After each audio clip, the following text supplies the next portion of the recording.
Let's start our third chakra day with a little centering. I'm going to ask you to close your eyes or focus on something in the room. And once again, bring the energy from the base of your spine up your back on the inhale and down the front on the exhale. And do the grand tour around your energy field. And then as you inhale, draw that focus to the third chakra, the solar plexus area, seeing a radiant yellow ball of energy in your third chakra. Suggest that your strength of will, the effectiveness that you have in manifesting, that your self-confidence, that your passion and warmth of character will increase through our work during this next month. Once again, suggest that your strength of will, effectiveness, manifestation, self-confidence, passion, and warmth of character will increase through our work this month. And let yourself take a couple of deep and clearing breaths and come on back. Okay. We're all in yellow today. Beautiful yellow altar. Vibrant yellow altar.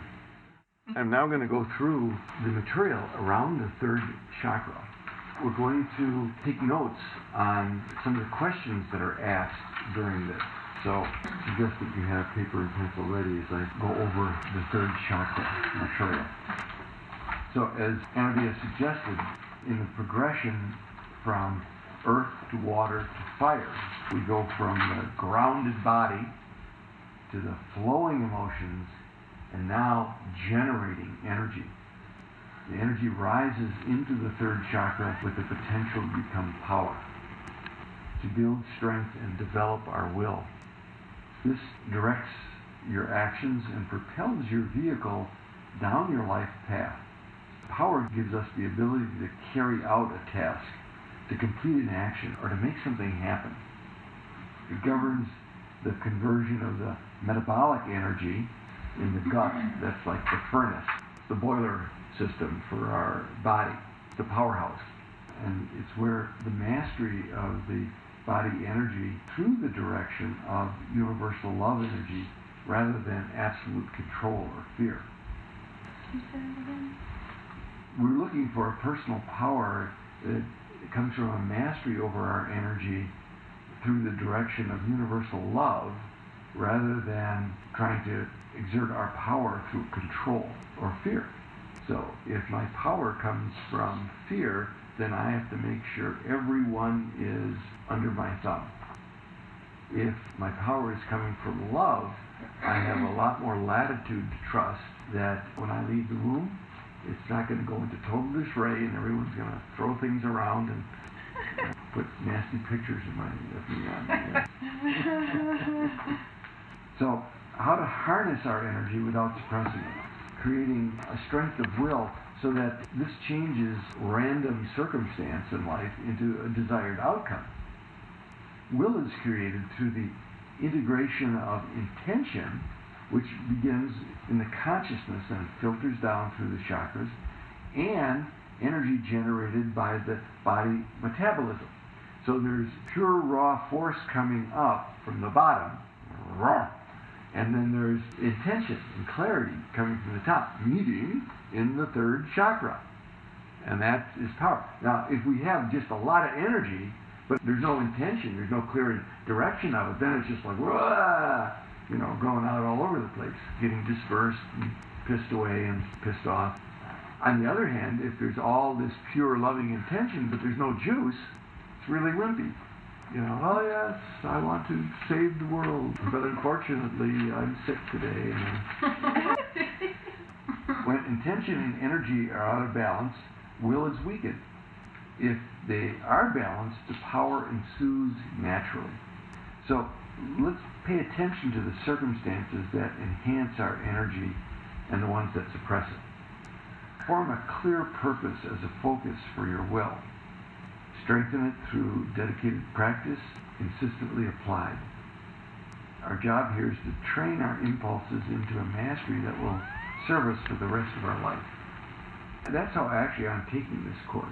I'm not just looking for something to keep me occupied for a month. I want whatever I build, and that's what I'm shooting for with this second chakra work. Okay, I got something going now. I want to keep this on track. I mean business. So how to deepen your connection with your third chakra? Starting off with the body. This third chakra rules metabolism. So it's where you turn food into energy. The major organs of the digestive system are involved here: the stomach, the liver, the pancreas, the gallbladder. Pay attention to your food intake, your digestion, your energy levels. I don't mean right at the moment now, but during this next month. Look for physical imbalances, indigestion, hypoglycemia, diabetes, chronic fatigue. Disorders of the liver or the pancreas, the stomach, the gallbladder. Examine the daily flow of your energy levels. How would you rate your energy level during the day? Is it steady? Do you have cycles and highs and lows? What naturally increases your energy during the day, and what drains it? How would you rate your digestion? What could you do to improve it? Do you spend your energy wisely by setting good boundaries and keeping to realistic goals?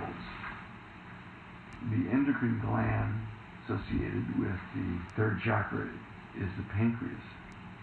The pancreas influences metabolism by its secretion of insulin and glucagon, which regulate blood sugar levels. Pancreatic polypeptide regulates the release of digestive enzymes. The psychological issues involved with the third chakra have to do with our ego identity. The third chakra relates to the time in life when we are creating an ego identity, the self-definition. Ego is not a dirty word here. Oh, that's not spiritual. No. The ego is the executive function. It helps direct our life. It gets a bad rap when it's like who we think we are. That's it. It's just the ego. So it's the executive aspect of the self that organizes our game plan. What are we going to do today? Like a house, it's important to have a consistent home base, but we don't want to be trapped in it. So we increase our self-worth when we stick to our goals, and we defend ourselves and take risks.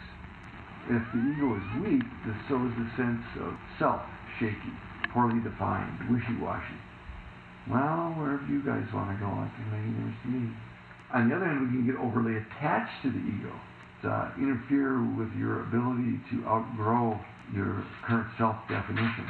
You can get a real narcissistic focus. I always think that of that classic line, you're out for your first date and the guy's talked for 2.5 hours about himself, and he says, well, enough about me. How about you? What do you think of me? Your ego, if you're over-attached to it, can limit your ability to move to the next level of the heart chakra. You're all wrapped up in your needs and wants. So is your sense of self consistent and strong? Can you stand your ground when challenged? Do you have a positive regard for yourself? What is your current level of self-evaluation based on? How much I please others, or if my eyeliner is on right?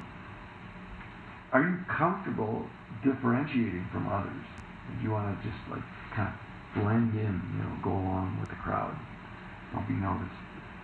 Are you true to your own individuality in the face of peer pressure to conform? Hey, it's fun, everyone's doing it, come on. Are you overly focused on your own issues or needs? You can constantly seek attention for approval from others. If so, what is it you're really seeking? How can you find it within yourself? What is your deepest hunger? Now, when we were talking about the first chakra, the rights, we talked about the right to be. And the second chakra is the right to have. And the third chakra, your basic right to act. Action. The way we channel our energy into behaviors that transform the world around us. Some folks are inhibited and others take action too quickly. Are you able to take appropriate action when necessary? You know, these may sound like yes or no questions, you know, obviously they're not. Sometimes you lean that way, sometimes, but, you know, well, like what's your tendency? Where could you lean a little further in the other direction? Do you seek other people's permission to take action, letting others control you? Again, now, maybe in some areas of your life you don't, but others you might. How was your right to act impacted in your childhood? Were you supported in your activities? This one I think we should pause on, and we'll take a little time just to make a few notes here, all of us. Were you afraid of punishment, criticism, or disapproval? Whose punishment, criticism, or disapproval were you afraid of most? And then, how do you punish, criticize, or disapprove of yourself now? Let's just make a note on that one. Does anyone want to share what you just discovered in looking at this? Well, I do. Something just hit me here. It's like one of those things that you do so much you don't even recognize you're doing it. And I've got this part of me that I demand time for myself. And I'm going to stay with this and really, you know, whether it's taking a bath or reading the newspaper, something, yeah, this is my time. But then, oh, no, I'm late. Oh, and I'm afraid that I'm being rude and I'm going to get disapproval and I'm going to, you know, and so there's this like struggle with who gets the time, me or them. It's like, my God, the amount of energy that goes into this little game, push-pull that goes on inside of me. Thank you, Jim. Yeah. Well, it'll be no surprise that the demon of the third chakra is shame. The deficient response in the third chakra is to shyly retreat in order to avoid confrontation or exposure. The excessive response is to overcompensate, compulsive need to assert your power, ability, or achievements. But to overcome the power of shame, we've got to focus on the overall purpose of our actions, to affirm our worth and our loving intentions. Can you say that one again? I believe to overcome the power of shame, we can't shame ourselves out of shaming, right?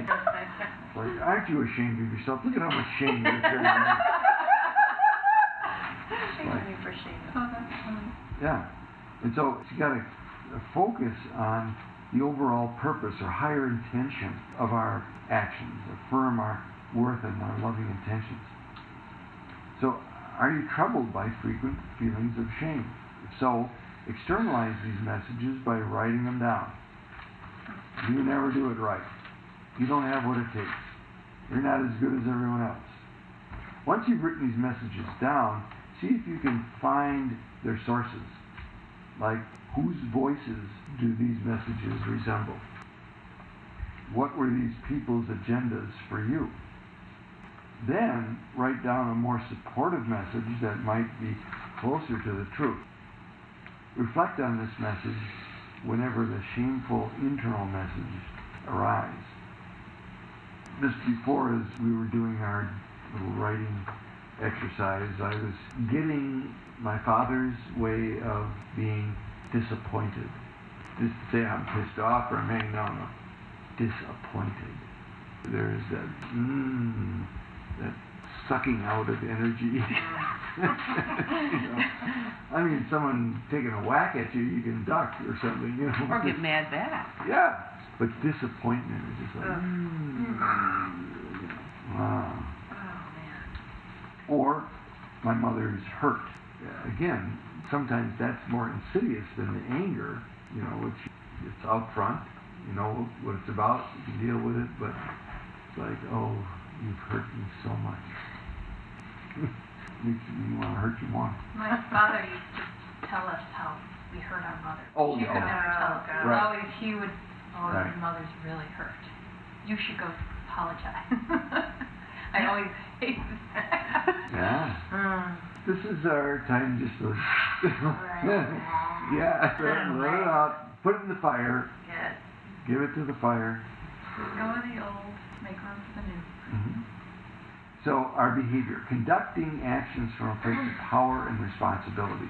Are you comfortable claiming your power when there is a need to do so? Can you assert yourself effectively without dominating others?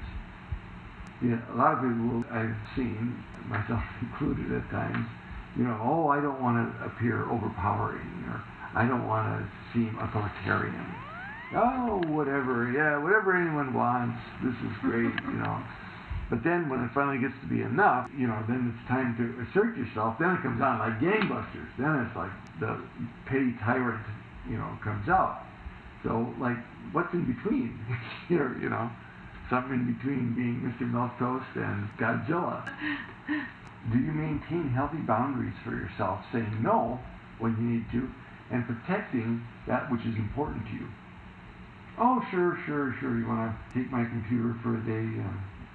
No, if it really is fine with you, okay. But if it's not, you just want to appear like a good Joe, Do you maintain the focus of your disciplines, such as sticking to a diet, an exercise program, or spiritual practice? And if not, what gets in the way? What are your rationalizations? What are the costs of your distractions? So how can I support myself to come to healthy agreements? See, well, I don't want to be a jerk like my old man was, so I've got to exercise every morning. Heck with that. I don't got to do nothing. I'm going to just rebel and shoot myself in the foot my whole life. So how can I support myself in a way? And self-talk, I believe, is really key. So your teacher is assisting you, Jill, to give different kinds of self-talk messages. Yes. It's beautiful. Healing and balancing your third chakra. Working the element. The element of the third chakra is fire. So we can increase the fire in our body by eating hot, cooked, or spicy foods, drinking hot teas, avoiding ice drinks. Increase metabolism by engaging in vigorous exercise. Digestion is slowed by overeating, so keep your meals light and simple if digestion is a problem. Ginger and bitter flavors can aid digestion. In the home, feng shui or vastu. Fire represents the power of transformation, as well as passion, warmth, change, expansion. So increase the fire to invite rapid changes. If you want to set up your environment because you think you're a little slow on the uptake or you're not getting done what you want to get done, well, symbolize this increase with bright colors, especially reds and yellows. It's also heightened by strong contrast in colors.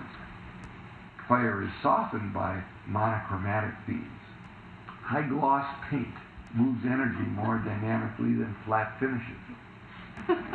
Symbolized by sunbursts, pointed shapes, triangles, pyramids, diamonds. These are all that get the fire going.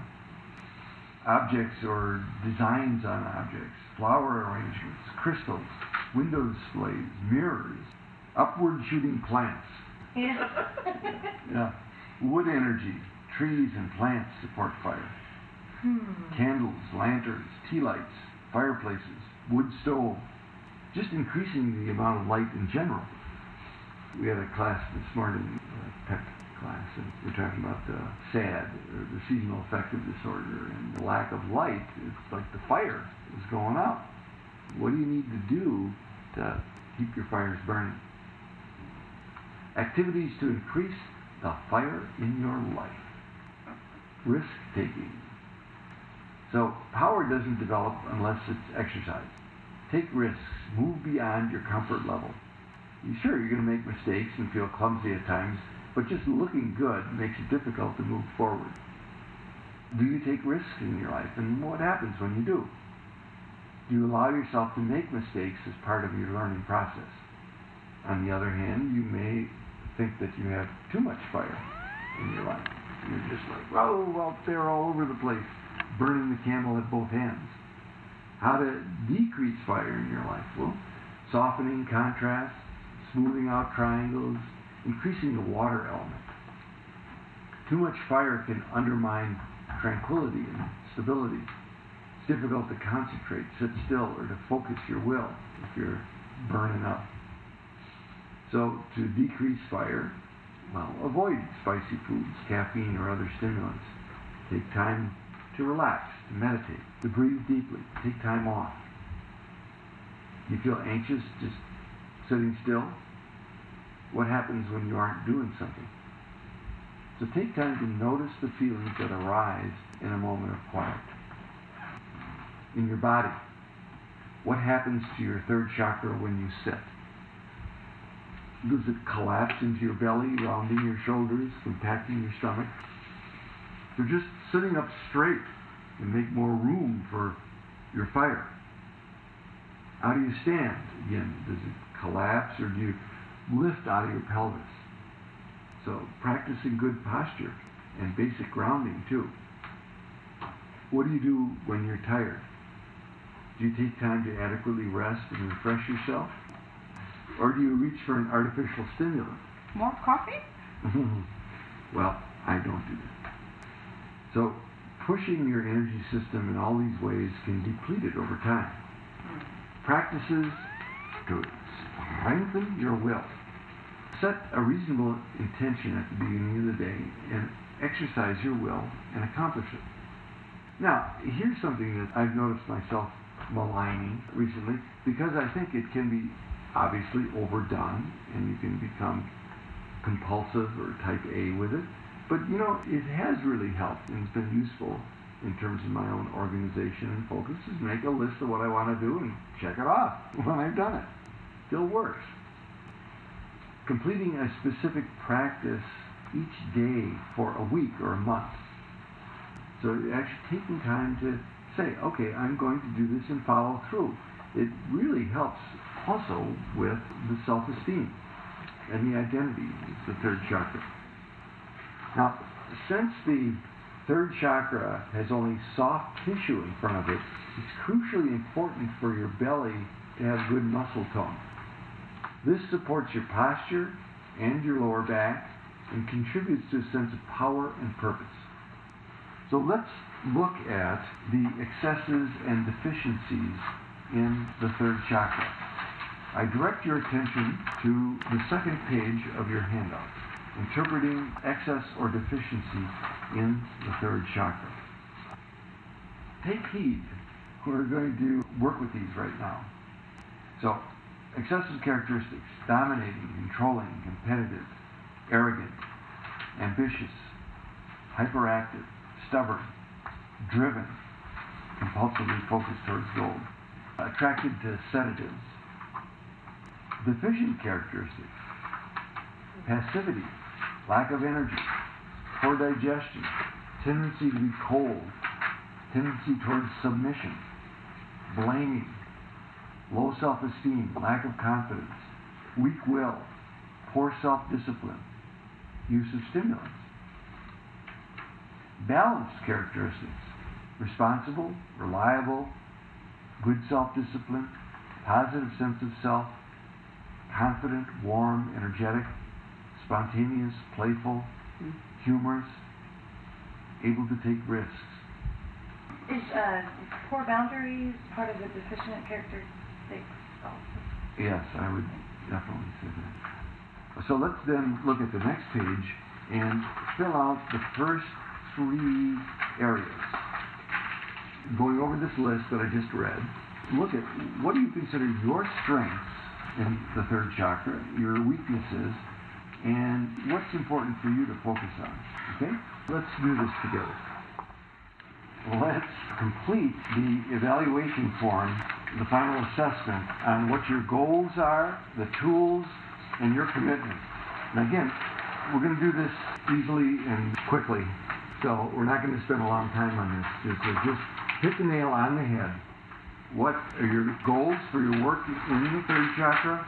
What tools, in other words, what exercises you think are best suited to you? And then what commitment do you have for yourself over this next month in your third chakra work?